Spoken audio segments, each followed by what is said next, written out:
আসসালামু আলাইকুম। আপনারা আছেন পাঠশালা 365-এর সঙ্গে। আজকের পত্রিকা এবং ইতিহাসের পাতা থেকে দৈনিক আপডেট সাধারণ জ্ঞানের আলোচনা। 27 জুন 2024, 13 আষাঢ় 1431, 19 জিলকদ 1445। 1 নম্বর প্রশ্ন, ময়নামতির চর কাব্যগ্রন্থের লেখক কে?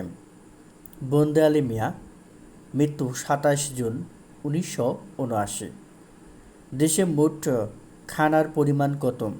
3,55,52,000। দেশে কৃষিখানার পরিমাণ কত? 1,68,81,000। বিশ্ব এমএসএমই দিবস কবে পালন করা হয়? 27 জুন। 2022-23 অর্থবছরে জিডিপিতে শিল্প খাতের অবদান কত? 23.10%। সূত্র বিবিএস। 2022-23 অর্থবছরে সিএমএসএমই খাতের মূল্য সংযোজনের পরিমাণ কত? 5,16,000 কোটি টাকা। সূত্র বিবিএস।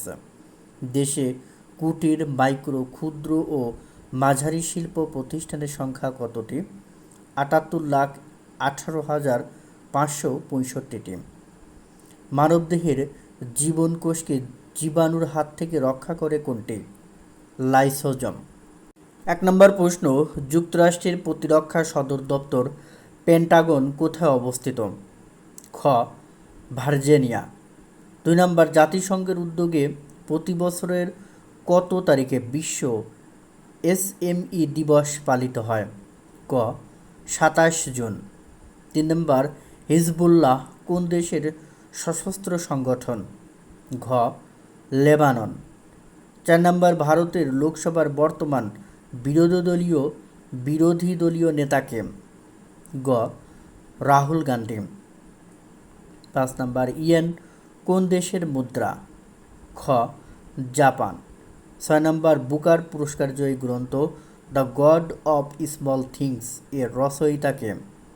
ঘ. অরুন্ধতী রায়। 7 নম্বর, বাসস কোন দেশের সংবাদ সংস্থা? খ. বাংলাদেশ। 8 নম্বর, নারী টি-20 বিশ্বকাপ 2024-এর স্বাগতিক দেশ কোনটি? খ. বাংলাদেশ। 2023 সালের হিসেবে দেশের মানুষের গড় আয়ু 72.3 বছর। দেশে এখন কুটির, মাইক্রো, ক্ষুদ্র ও মাঝারি শিল্প প্রতিষ্ঠান রয়েছে 78,18,565টি। উইকিলিক্স এর প্রতিষ্ঠাতা জুলিয়ান অ্যাসাঞ্জের জন্মভূমি অস্ট্রেলিয়া। ইরানের প্রেসিডেন্ট নির্বাচন অনুষ্ঠিত হবে 28 জুন। ভারতীয় লোকসভার স্পিকার নির্বাচিত হয়েছেন ওম বিরলা। অর্থনৈতিক সমীক্ষা 2024, মোট শ্রমশক্তির শতকরা হার হিসেবে কৃষি 45%, শিল্প 17%, সেবা 38%। দারিদ্র্য পরিস্থিতি, খানা আয় ব্যয় জরিপ 2022, দারিদ্র্যের হার 18.7, চরম দারিদ্র্যের হার 5.6। এবার থাকছে আপনাদের জন্য কুইজ। বলতে হবে বর্তমানে গ্রাম আদালত কয়জন সদস্য নিয়ে গঠিত? ক. 4 জন, খ. 5 জন, গ. 6 জন, ঘ. 7 জন। উত্তরটি অবশ্যই কমেন্টস বক্সে জানাবেন। ধন্যবাদ।